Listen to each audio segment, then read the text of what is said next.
Tuchukulie mfano umestaafu au unakaribia kustaafu au hata bado mdogo unataka ukistaafu, wewe hutaki kuhangaika na kitu chochote.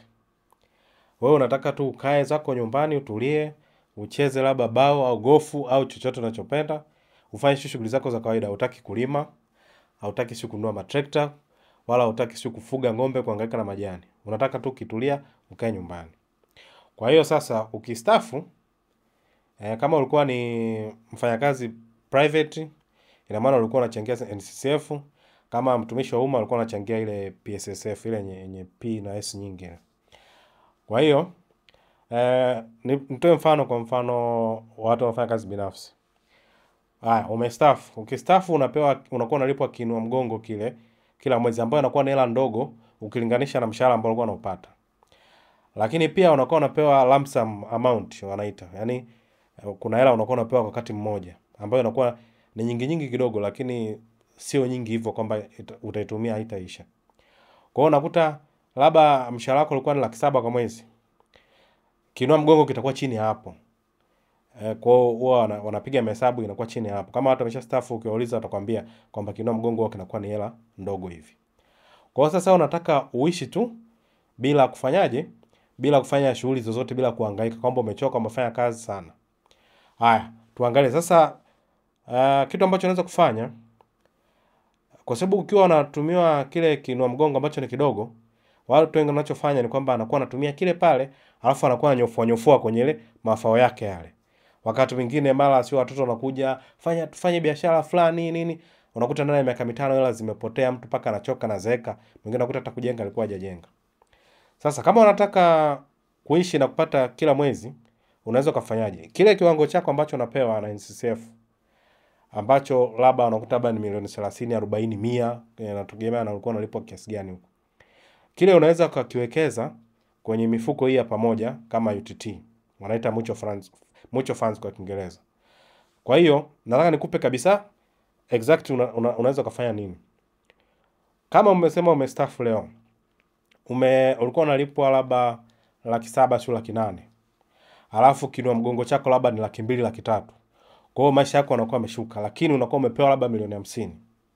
Unaweza kuchukua ile milioni 50, unaweza kaenda kuweka kwenye mifuko miwili ya UTT, mfuko wa bond fund wa UTT au mfuko wa hatifungani wa UTT au mfuko wa kujikimu. Hii mifuko miwili yenyewe ukiweka hela kule, kwa mfano wa kujikimu ukiweka kuanzia milioni 10 kwenda juu, unaweza kuwa unapewa gaio kila baada ya miezi 3. Na mfuko wa bondi unaweza unakupa gaio kila mwezi. Kwa hiyo unaweza kuchukua ile milioni 50, unaenda kaweka kwenye kati ya mifuko. Mfuko wa jikimu wao wanakulipa, wanaita sema quarterly, yani wanakulipa kila baada ya miezi 3 gaio lako. Wakati mfuko wa hatifungani wa bondi wa UTT wao wanakulipa kila mwezi ukiweka kuanzia milioni 10 kwenda mbele. Kwa hiyo wewe leo napiga mahesabu, nimepewa milioni 50, usitumie hata senti, wala usikize story za watu, sio tunaweza tukaenda wapi tukaweka hii hela ikakua. Achana na hizo story. Kama umefanya kazi wewe kufanya biashara, ukianza biashara saa hizi unaweza kushangaa kupoteza hela yote. Na hata kama unataka kuanza biashara kawaida unakuwa unaanza biashara kidogo kidogo.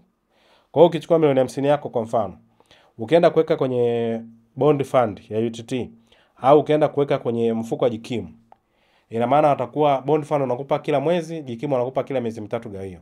Na piga mahesabu, gaio kwa mwezi ni kama 1% hivi. Huwa inacheza 12% kwa mwaka, 13, wakati mwingine unakuta inapanda sana.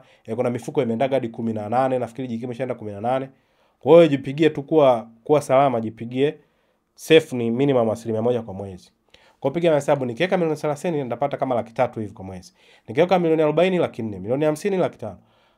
Kwa hiyo kwa mfano unaweka milioni 50 kwenye 500,000, inaweza kuwa labda kuanzia 400,000 labda hadi 600,000. Kwa hiyo unaweza kucheza hapo kwa mwezi.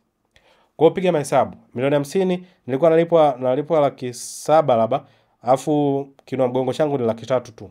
Kwa hiyo nikiweka milioni 50 yangu kwenye mfuko wa bond fund au wa jikimu, ile wastani kwa mwezi nitakuwa napata labda 500,000 hiyo. Kwa hiyo 500,000 unaongeza na 300,000, jumla inakuwa 800,000. Kwa hiyo kila mwezi wewe unakuwa na uhakika unapata 800,000 yako.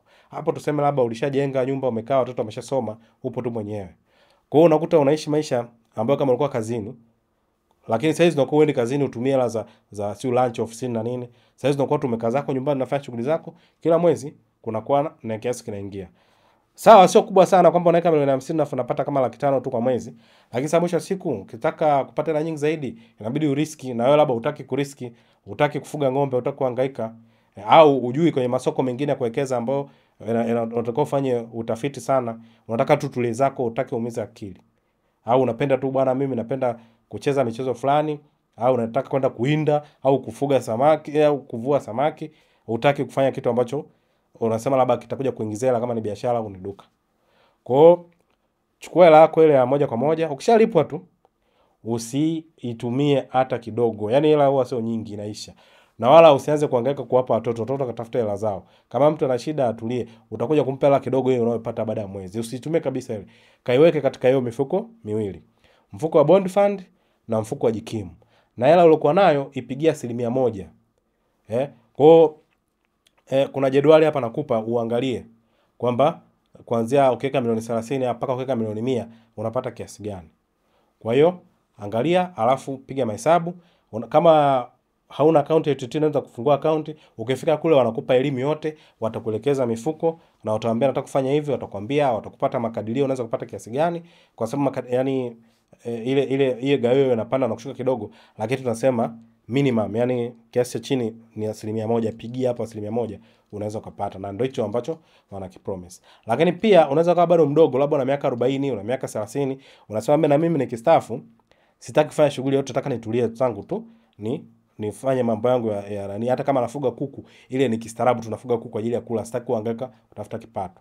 Kwa hiyo unaweza ukasema kuliko nisubirie nikistaafu nipate kinua mgongo, unaweza ukaanza kuweka size. Kwa mfano labda una miaka 40. Unasema mimi nataka niweke kiasi fulani. Kama unasema nataka niweke 100,000 kwa mwezi. Kwa hiyo ukiwa na miaka 40 kila mwezi ukiweka 100,000, hata kama una miezi mingine unakuta hauna, miezi mingine unayo unaweka zaidi. Lakini ukisema average weke 100,000 kila mwezi, ukiwa na miaka 40 mpaka unastaafu, itakuwa kama ni milioni 100 hivi. Kwa hiyo ukichukua milioni 100 yako pale, ina maana ukiweka kwenye mfuko wa UTT unakuwa unapata kama milioni 1 kwa mwezi. Alafu ukija ukiongezea na mifuko mingine, ukiongezea na gawio la NSSF, ina maana unakuja kupata nini? Labda NSSF labda tuseme umepewa milioni 70. Huku uliweka imefika milioni 100. Kwa milioni 170 unakuwa na hela nyingi kidogo. Unaweza ukaweka ukawa unapata gawio kubwa. Kwa hiyo sio lazima wewe umestaafu ndo uanze, unaweza kuanza kuwekeza saa hizi kidogo kidogo, ili ukistaafu uchukue ile hela, uchukue na hela ambayo unapewa kinua mgongo na lump sum ile unaweka kwa mwezi, una kinua mgongo plus ile lako, unakuta una kama mshahara wako pale, unaishi maisha yako vizuri. So unakuwa na staff off, unakuwa unaumiza kichwa sana, hela zinapungua kila siku, unasema ujenge nyumba za kupanga, unakuta upate upangaji au kodi ndogo, vitu vingine vingi tu vinakuwa vinakuletea shida. Kwa hiyo mifuko miwili, bond fund na jikimu. Jikimu analipa kila baada ya miezi mitatu, bond fund analipa kila mwezi. Asilimia kama 1 hivi, wakati mwingine inapanda kidogo, lakini pigia kama 1% hivi. Kwa hiyo ukipiga kama milioni 500, piga hesabu utapata labda 400,000 mpaka 600,000 hapo kati hapo. Kwa mwezi. Basi. Kwa hiyo kama hii kitu unaona inakufaa, unaweza kaenda UTT au ukafungua website yao, na kama unataka kuwekeza saa hizi, kama ndo bado hujafikia kustaafu unataka kuwekeza, unaweza kwenda website ya UTT, wana calculator pale investment, monthly investment calculator, monthly plan, single lump sum investment. Ukaweka bwana saa hizi mimi na miaka fulani, kwa hiyo naweka kwa mwezi nataka kuweka labda 50,000 au kwa mwezi nataka kuweka 10,000. Nimebakiza miaka mingapi kustaafu, unaiweka pale kwamba kwa muda gani, alafu kwenye return pale unaweka labda 12 13, sana sana ka 12. Alafu piga mahesabu uone ni kiasi gani cha hela ambacho unapata, ili uweze kujipigia mahesabu, mimi nikistaafu natakiwa niweje. Na kustaafu huwa kunakuja haraka. Watu wengi wanafikiria mimi na miaka mingapi sasa, 30 bado. Kustaafu unakuwa na watoto na nini na vitu kibao. Yaani unakuja kutulia watoto wamaliza shule na wewe ndo unastaafu, unakuta hujafanya kitu chochote.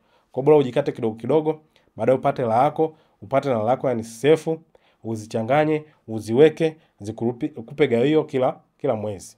Kwa sababu labda huna, yani kwa sababu kuna watu wengine biashara wao yani hawezi, au kufuga sio kulima, mtu anasema hapana, mimi haya mambo siwezi. Mimi nilikuwa napenda kufanya kazi na nilikuwa najuhudi kwenye kazi, nimestaafu nataka nipumzike, nataka tu nifuge kuku wangu wa kienyeji hapo, labda na ng'ombe wangu mmoja leo napata maziwa, basi.